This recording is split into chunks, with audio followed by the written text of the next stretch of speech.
Hello everyone, it's Seth, probably better known as Saffron Olive, and today it is time for a surprise spoiler video for Explorer Anthology. So Explorer Anthology is actually one of the products I've been most looking forward to this summer. It's an anthology, 20 card anthology, that's bringing new cards to Arena to turn Explorer more into Pioneer.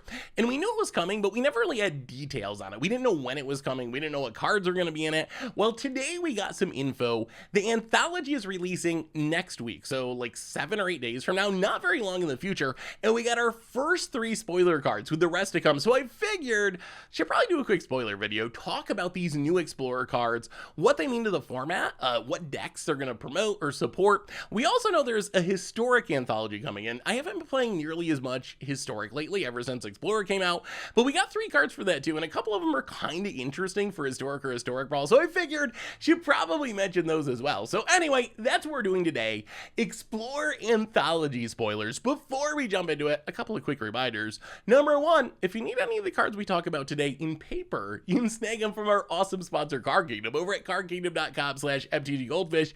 And number 2, if your playmat's looking a little raggedy, we got you covered for the next week or so until the end of the month. We got an exclusive Commander playmat for sale over at MTGGoldfishmerch.com. If you're looking for an upgrade, head over there before the end of the month, pick it up. A great way to support the stream and the channel and the site.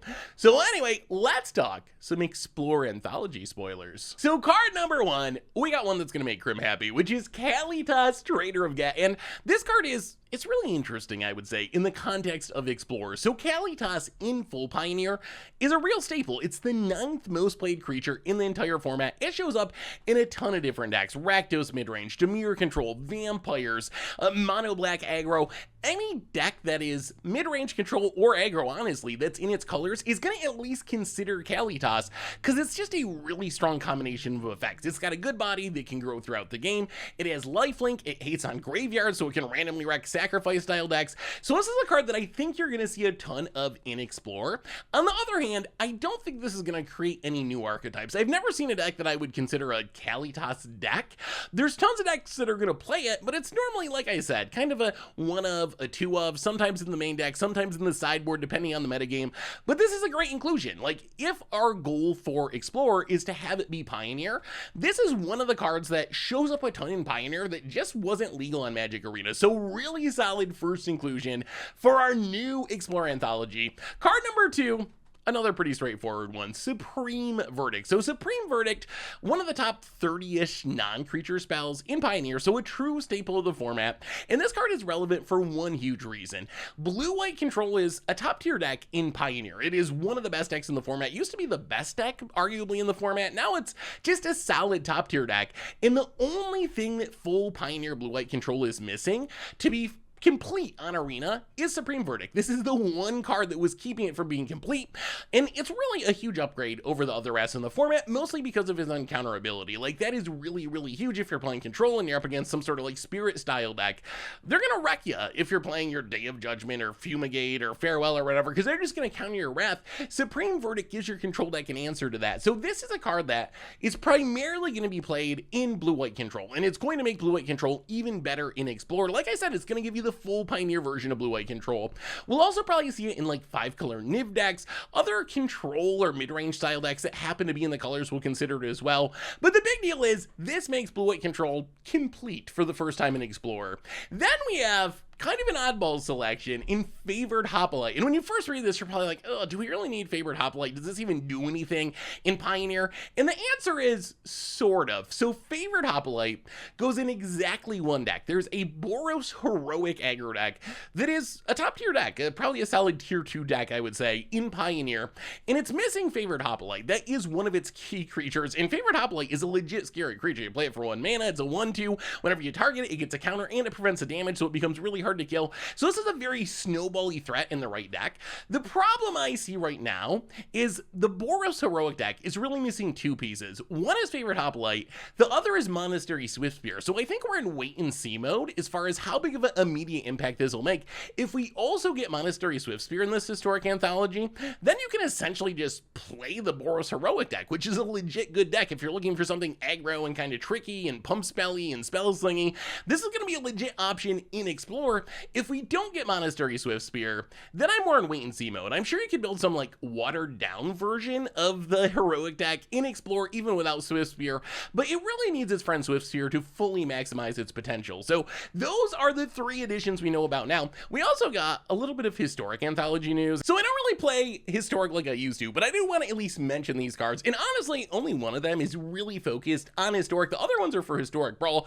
The big Historic edition, well, possibly big, is Tarmogoyf. So Tarmogoyf, it's iconic. You know it. You probably love it, but it's a card that's kind of fallen out of favor recently. It's not what it used to be in Modern, in Legacy, in those older formats, in part because we've just gotten more good threats, so Tarmogoyf is far above the curve compared to everything else that's being printed now, and in part because of removal. And even in Historic, Goyf is still going to have to compete with Fatal Push, although seeing Tarmogoyf show up in this anthology does make the Unholy Heat nerfing that we just saw a couple of weeks ago make a lot more sense. I think if Unholy Heat and Fatal Push, a fully powered Unholy Heat and Fatal Push, were legal in Historic, Goyf would kind of have no shot, especially when you consider there's no fetch land, so you can't get that easy pump of getting a land in your graveyard for your Tarmogoyf. There's no Mishra's Bauble, so you can't get that easy artifact in the graveyard. So I think that if Unholy Heat and Fatal Push were both still in the format, Tarmogoyf, it would just be dead on arrival. I don't think people would even really play it or try to play it. With Unholy Heat getting the nerf and only killing 4 toughness creatures now, and you only gotta really contend with Fatal Push, I think people will try Goyf, although I will say, I expect in the end, it might not actually be good enough to be a legit top tier card. I hope I'm wrong. I hope we see some sort of like Jund mid-range deck come to the Historic format. It would be really awesome if that worked, but I'm kind of in wait and see mode and expecting not a ton from Tarmogoyf. The other 2 cards, Goshen Tide of Life's Origin and Avacyn Angel of Hope, I think these are very much geared at Historic Brawl. And I gotta say, I never used to play Historic Brawl, but just in the last week, because of a viewer battle stream actually, I built some Historic Brawl decks, started playing it. A little bit weird to have to contend with all the alchemy cards, but other than the weird alchemy cards, the format's actually pretty fun. In an odd way, I'm actually kind of hyped for these cards. Avacyn, I think people will play it.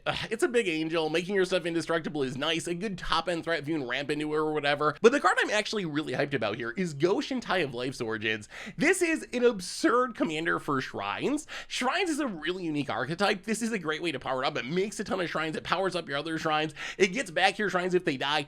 I expect that Goshen Tide of Life's Origin is gonna be a commander that you see a ton, like legitimately top tier, played a bunch in Historic Brawl and Magic Arena. I'm probably gonna build the deck, honestly, because I just love playing with Goshen Tide. I think Shrines is just such a sweet, cool archetype.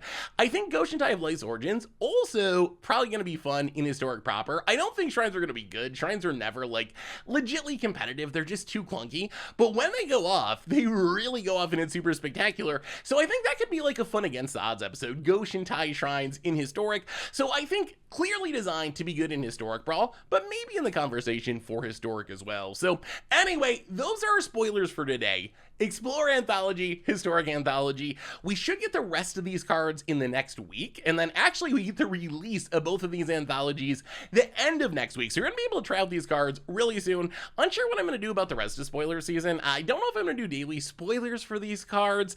Maybe if there's something that tickles my interest, but let me know what you think. Do you want some more spoiler videos? But mostly I want to show off the new Explorer stuff, talk about why it matters, because it's super hyped. I've been waiting as we've been like, but dealing with all this alchemy stuff and Wizards focus on Baldur's Gate, Historic Horizons, all that stuff. I've been wanting more Explorer stuff. I've wanted new Explorer decks. I want Explorer to become more supported, to become Pioneer on Magic Arena. And the cards that we saw today, seeing the favorite Hoplite, seeing Supreme Verdict, seeing Kalitas, to me this sends a message that Wizards is serious about getting Pioneer cards onto Arena. Maybe not as serious as I would like. It's not, you know, Pioneer Masters level serious, but still, these are real cards that do impact the format, that do give us full Pioneer decks in the format, and I'm really excited about that. So anyway, let me know what you think. What do you want to do with these cards? Are you going to pick up the Anthology? Are you playing Historic? Are you playing Explorer? Are you playing both? Are you playing Historic Brawl? Let me know what you think in the comments. Thanks for watching, everyone.